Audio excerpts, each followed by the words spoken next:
Se fosse para tirar alguém da política, quem você tiraria e colocava? Eu tiraria o Alexandre de Moraes e colocava um juiz de verdade no lugar dele. Eu vivo num país em que as autoridades públicas não podem ser criticadas, por mais abjetas que sejam as suas ações. Você tá morando aqui agora? Não, eu tô morando no inferno ainda.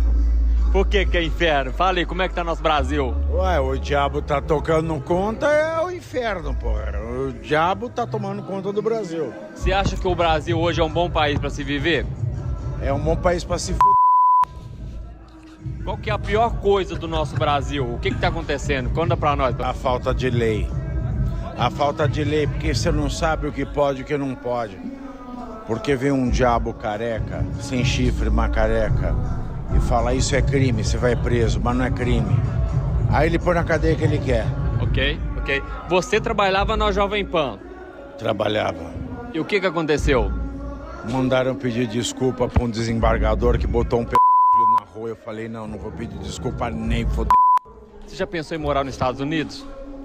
Eu sou italiano, né? Já pensei em morar nos Estados Unidos já, mas eu não sei, eu tô esperando, eu vou puxando a corda até ver onde o elástico estica. Se fosse pra você escolher um presidente, qual presidente que você escolheria? Do Brasil? Yeah. Bolsonaro. Por quê? Porque ele é gente boa pra caralho e escolhe gente certa pra fazer a economia rodar. Ok. O que você mais gosta dos Estados Unidos? O que eu mais gosto dos Estados Unidos? Isso. Eu gosto do sonho. Os Estados Unidos têm o sonho. Não é vir você ver aqui, vou comprar no Outlet, eu vou comprar numa marca, eu vou comprar o que é de melhor. Não, é o sonho. Essa terra tem sonho. E não é só ter sonho, é possibilitar você fazer parte desse sonho, coisa que não tem no Brasil. Ok. Dá um conselho para os brasileiros que estão querendo vir para os Estados Unidos. Você aconselha ou não? Primeiro eu aconselharia votar melhor, porque se a gente votasse melhor, a gente podia ficar no Brasil. E se você tem a oportunidade de viver aqui, é claro, os Estados Unidos não tem a criminalidade que a gente tem. O imposto que a gente paga aqui não é para ser roubado, é para voltar em coisa para a sociedade. Então, se você tem possibilidade de vir, venha. Mas se você quer ficar no Brasil, tenta fazer a coisa melhor. Você fala inglês? Yes, I do. Aprendeu aonde? Na raça, irmão. Ouvindo Frank Sinatra. Legal. Você nasceu na Itália. Minha mãe. E você no Brasil? Brasil. De qual estado? São Paulo. Ok. Paulista. Ok. Se fosse para você mudar o nosso Brasil, onde você começaria? Eu não sei, cara, eu não sou político, eu sou o crítico, eu sou o chato que critica. Eu não sei fazer. Ok, vou formular a pergunta. Se fosse para tirar alguém da política, quem você tiraria e colocava? Eu tiraria o Alexandre de Moraes e colocava um juiz de verdade no lugar dele. Qualquer um. Um juiz de verdade, qualquer um, menos ele. Porque ele é o presidente do Brasil. O Lula é um... O Lula é uma fachada, bicho. Ok. Donald Trump, o que você acha? Sensacional, cara. O cara é um personagem, é um ser humano, é um capitalista, é um empresário e é presidente da porra dos Estados Unidos da América, que é a maior democracia do mundo. A fala dele que vai mandar todos os imigrantes para casa, o que você acha disso? Ele vai mandar imigrante que não vale nada, que quem produz ele vai manter aqui, ele sabe que é valioso. Muito bom. Vamos dar um salve aí para os nossos conterrâneos? Um salve para os brasileiros, velho.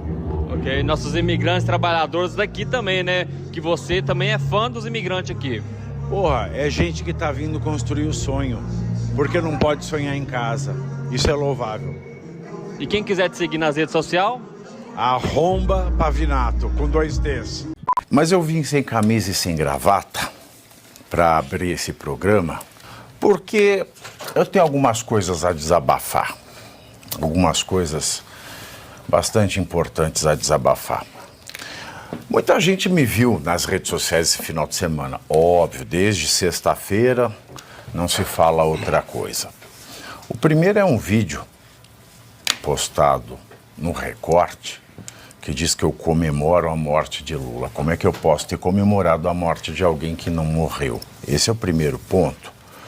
Mas a matéria depois ela escreve algo do contexto, mas o vídeo ele foi postado somente num seu pedaço. Eu estava dizendo as coisas que eu havia lido,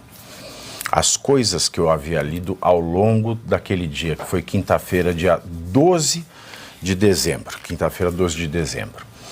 Mas o vídeo só foi ao ar, só foi postado, em primeiro lugar, pelo portal Metrópolis, a partir do momento que eu falo o Lula morreu, mas não era essa. Existe um texto, existe um discurso anterior a ele.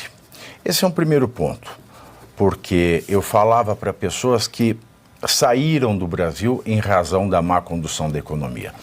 Pessoas que deixaram seus familiares aqui, deixaram sua terra natal e foram tentar a vida onde não há tanta opressão governamental. E dentro do contexto do discurso, as piadas que li ao longo do dia faziam muito sentido. Ah, mas você faz piada sobre o Lula? Faço, é claro, ele faz piada sobre a gente todo santo dia.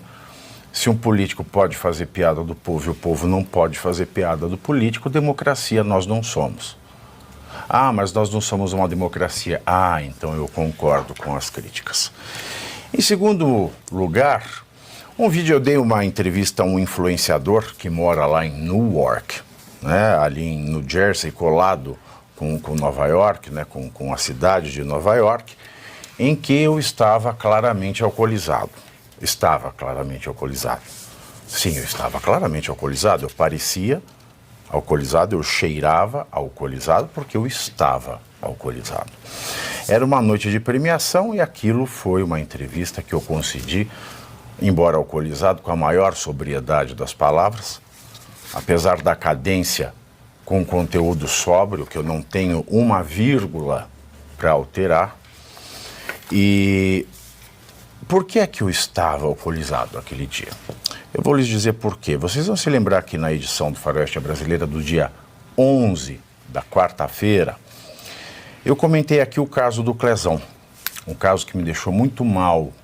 Quando eu entrei no programa, falei com vocês sobre os detalhes e sobre a decisão que sacramentou, por unanimidade dos ministros do STF, por 9 dos 11 ministros, tirando o presidente que vota no desempate, e o Alexandre de Moraes, que está impedido porque é parte nessa demanda. E, basicamente, no cerne da questão, foi quando eu me dei por mim de que a lei de abuso de autoridade, que foi feita especialmente para que juízes não abusem da sua autoridade contra os réus, e ela foi uma lei feita pelo Congresso em 2019, muito em resposta à Lava Jato, para que pudesse enquadrar criminalmente juízes que colocam pessoas réus, investigados, em prisões preventivas sem os requisitos que estão no Código de Processo Penal, que não fazem a revisão da prisão preventiva imposta a um réu, ao investigado de 90 em 90 dias, e que faz com que o juiz também observe os outros critérios do Código de Processo Penal, para que, ao invés da prisão preventiva, apliquem medidas privativas de liberdade provisória, que não sejam um encarceramento, em alguns casos específicos, como a gestante, a mãe de crianças de menores de idade e também as pessoas que têm um estado de saúde que requeiram um tratamento médico mais complexo do que aquele que qualquer centro penitenciário brasileiro possa oferecer. E naquela tarde de quarta-feira, dia 11, os ministros do STF, por unanimidade, disseram que os ministros do STF não têm que cumprir a lei de abuso de autoridade. A eles não recai a lei da análise de um pedido de liberdade provisória ou de fim de prisão preventiva dentro do prazo razoável. A resposta que o STF deixou ao Brasil foi: ministros do STF não precisam cumprir o prazo razoável da lei de abuso de autoridade. Isso me fez muito mal.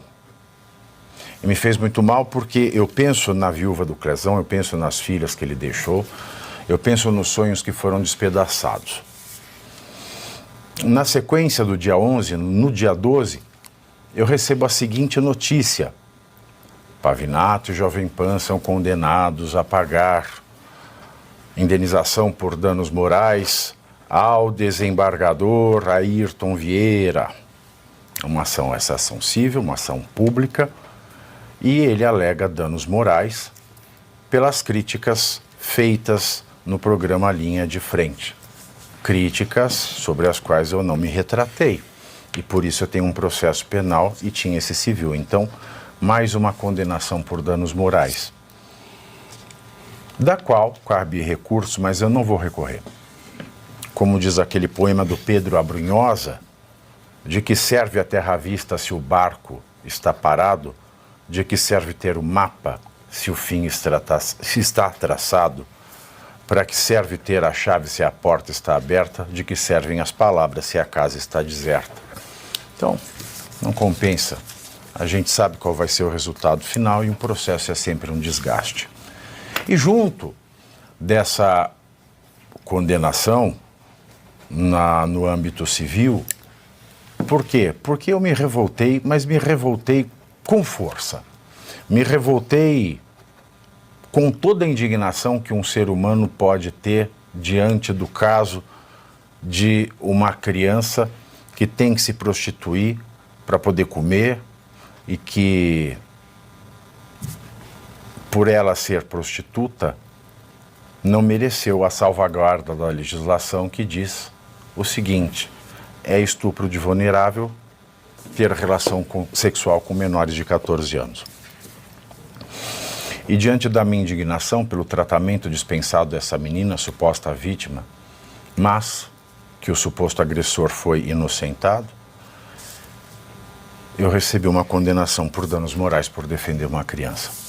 Então você soma a frustração do caso do Clezão e que você vê que os juízes do STF estão acima da lei, pelo menos da lei de abuso de autoridade, em que está lá sacramentado que eles não precisam cumprir a lei, eles não precisam obedecer o prazo razoável que a lei manda, que a lei exige como obrigação, como dever do juiz.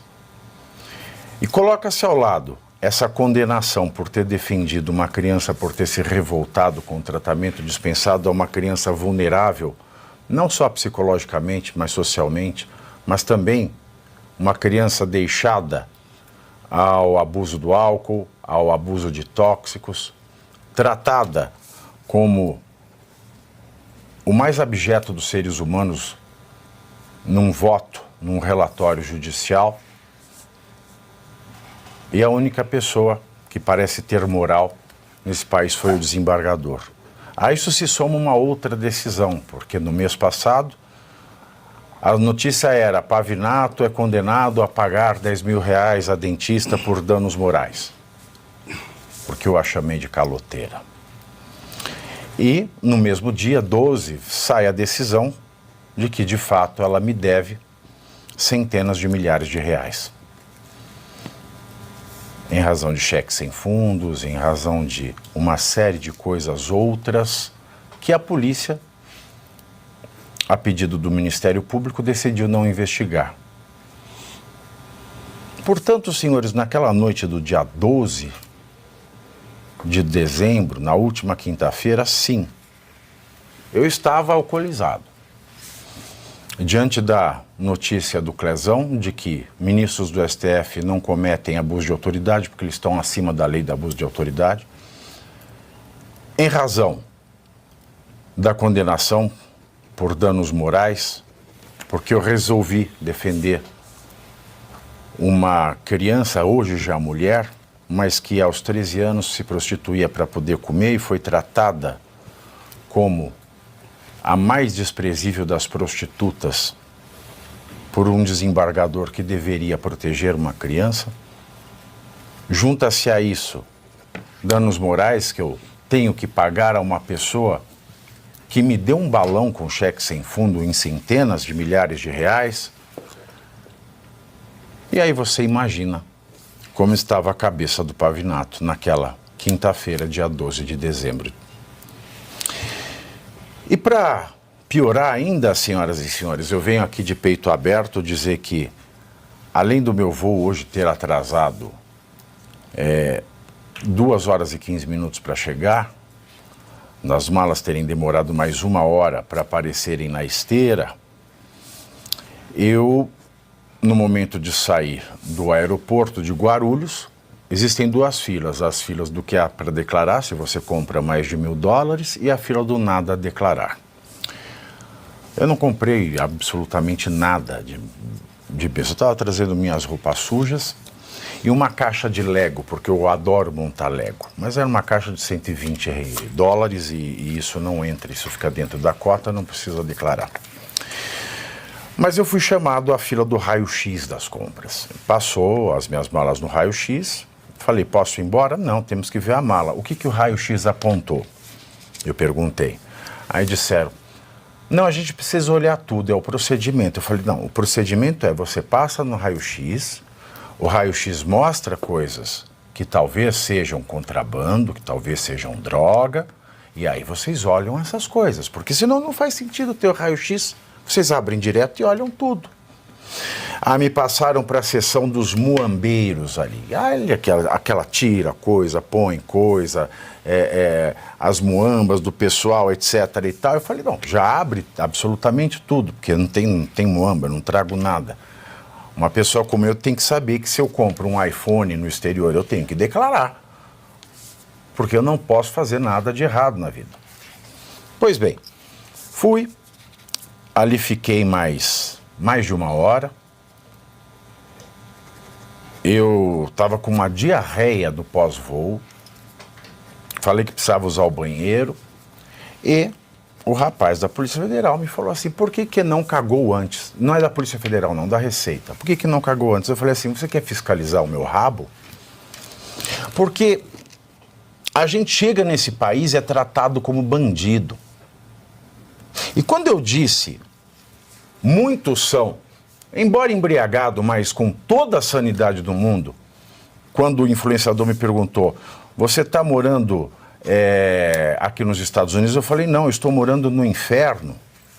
É porque eu estou morando no inferno.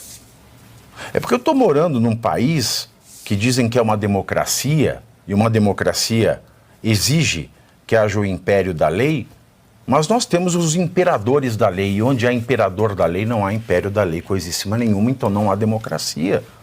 Eu vivo num país onde os pobres, especialmente se tem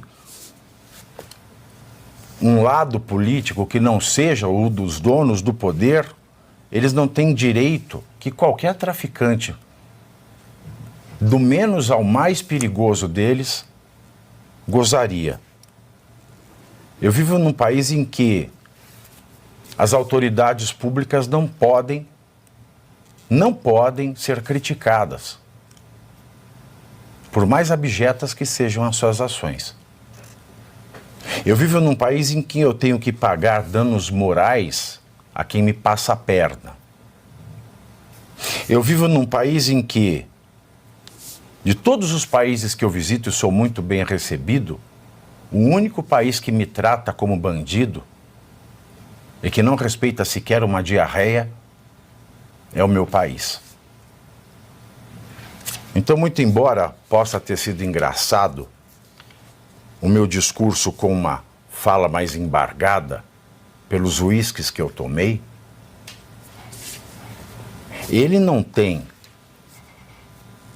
naquele discurso nenhuma palavra, nenhum advérbio, nenhuma só vírgula de inverdade. Porque o que nós temos é só a verdade. Nós somos tratados como lixo neste país.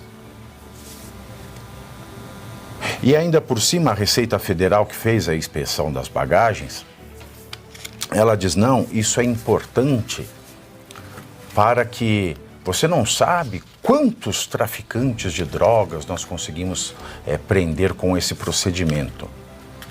Eu falei, bom, então volta ao começo da minha fala, porque se o raio-x não apontou nada além de roupa suja e uma caixa de Lego dentro da minha mala, por que vocês revistaram buraco por buraco? Vão por vão de cada uma das minhas carteiras. E se é tão eficiente assim o trabalho de vocês da Receita contra o narcotráfico, como é que mataram?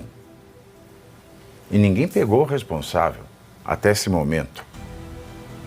Um delator da maior facção criminosa do Brasil, o primeiro comando da capital e uma das maiores do mundo, coligada com a 'Ndrangheta, que é uma das máfias mais perigosas da Itália.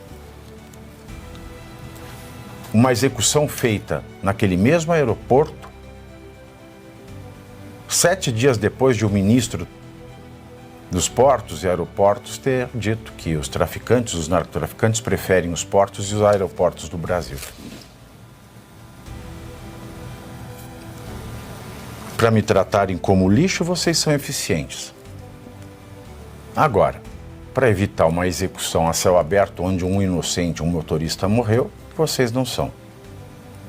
E enquanto vocês gastam 1 hora comigo, olhando os meus pertences, que o raio-x não tinha achado nada de anormal, e nem vocês na inspeção manual, enquanto vocês perdem 1 hora com os meus pertences, me tratando como o pior dos criminosos, eu tenho certeza que meia tonelada de cocaína passou na mala de alguém.